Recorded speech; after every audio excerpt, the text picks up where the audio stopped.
जे तरफ़ां पैगाम खणी पहुता आहियूं। रूहानी तलबा जमायत ब्रांच शेख महल नसीराबाद जे तरफ़ां पैगाम खणी पहुता आहियूं।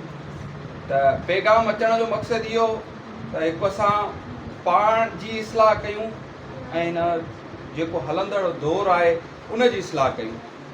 इहो इंसानियत खे कीअं उजागर कजे, इंसानियत खे कहिड़े हवाले सां आला कजे, त असांजो जेको रुख़ आहे उहो ख़ुदा जे तरफ़ कहिड़े हवाले सां थिए।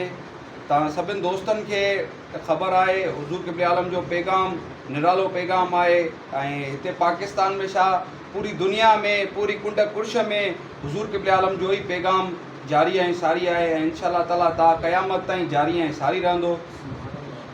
मौलाना जलालुद्दीन रूमी जो हिसो अची वियो साम्हूं तव्हांजे ॾाढो दोस्तनि जे ॾाढो पेश करे ऐं हुज़ूर क़िबले आलम जा 5 नुकाती प्रोग्राम आहिनि उहे तव्हांजे ॾाढो पेश करे ऐं ज़िक्र जी ॻाल्हि करे मां पंहिंजी साइड वठंदुमि। हीउ तव्हांजो टाइम जेको आहे तमामु क़ीमती टाइम आहे ऐं निमाज़ खां बाद में तव्हां पंहिंजे घर जी तरफ़